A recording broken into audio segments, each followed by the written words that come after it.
Hi, this is Country Living Oregon Style 61.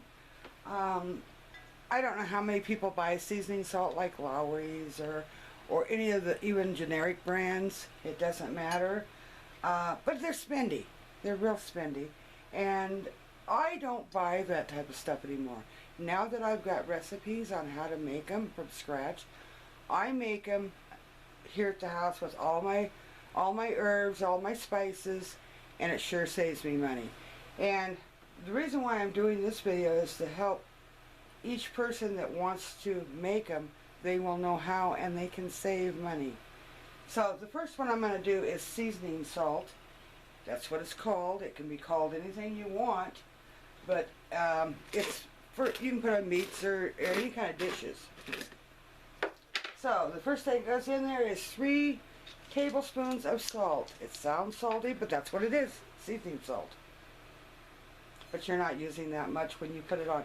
Now this whole thing, when I mix it up, I triple it. I make 2 or 3 batches and I triple them each time or whatever. You can make as much as you want because this recipe only makes 1/3 of a cup. So if you need more than that, I want to store more than that, by all means make up more than just this one little batch. A tablespoon of paprika. Paprika, all it is you take any of your hot chilies that are dried. I've got a little bit left. I got more, trust me, already ground up. But you take your dried chilies, take the stems off of them. Now you go down into your Mexican aisles and buy any of those and do it that way. Depends on how hot you want your paprika to be. Open them up, take your seeds out.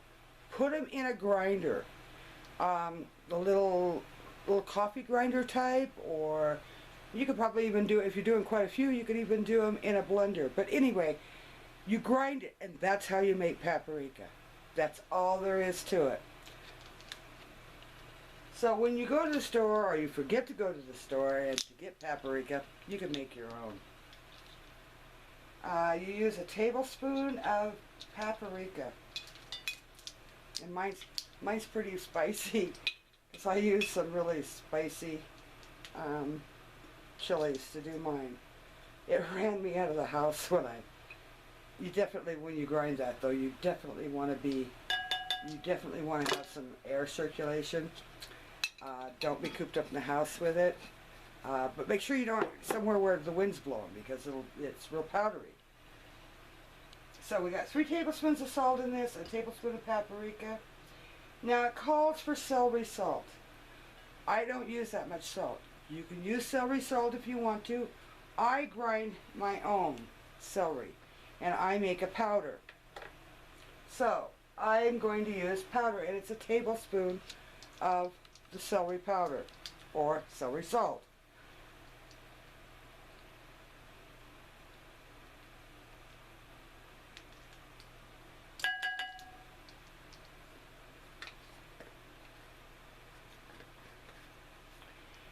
And the next item is 2 teaspoons of garlic powder. There again, as you can see, this is not a boughten type. I grind my own garlic. I've got a video out on that.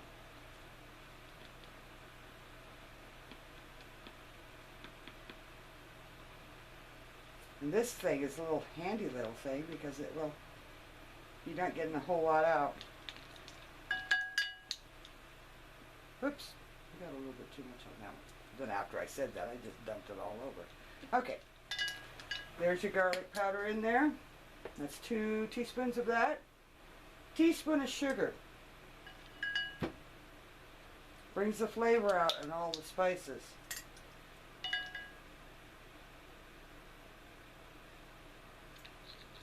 And you saw a little bit extra go in there. Not a problem.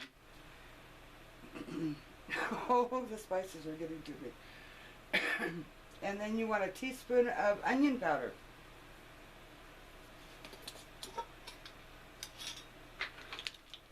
I'll either be sneezing here or coughing here shortly.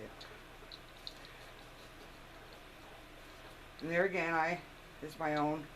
I do onions and I grind them and I powder them and then I have minced and I have, well, I do the same thing as I do with the garlic. Oh, excuse me. And cayenne pepper. You can grind your own, or you can do store-bought. It doesn't matter. The only thing is, if you buy store-bought, it's going to be spendy to buy all these. I mean, you can go to the dollar store or whatever, where in your area, whatever it is, or some of the box stores that you can get them, they're a little more than $1, but hey, you can buy little containers of, I don't know how many ounces they are, but they're about like that. No, I don't know where I'm at. There we go, about like that. And you can buy those. I mean, you can buy them, or you can make them yourself. Buy the ingredients, grind them, do your own thing. This is a half a teaspoon of cayenne. Now, don't get thinking you can go ahead and make. I've got others for Cajun seasoning and that type of stuff. This is just for seasoning salt. And then you've got a half a teaspoon of turmeric. Now, not everybody cares, unless they're making pickles and that type of stuff, they aren't going to have turmeric. So you're going to have to buy it. I buy mine, okay? I don't even make that. That's all there is to it. That's it. You take a little whisk. I don't know, I can't see. I've got my glasses on so I can read the fine print, and then I can't see. Anyway, you mix it up. Get it all mixed together to where it's about evenly mixed. The only thing that you want to do after you mix these seasonings up, like your seasoned salt, like Cajun, any of that type of stuff that you're doing dry, be sure to put an airtight lid on it, on whatever you store it in. Now, I don't know whether I can hit that, so we're going to see. Okay?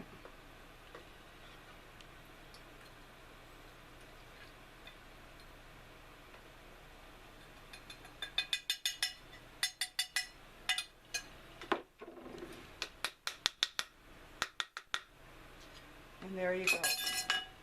Oh, man. Anyway, there is your seasoning salt. Yes, it's not as red as your store-bought. But I tell you, the flavor is unreal. So, now you can mix more than one batch up. That makes a third of a cup. So, that is actually quite a bit, but no, it's not. Not if you use it like I do. Thank you so much for watching.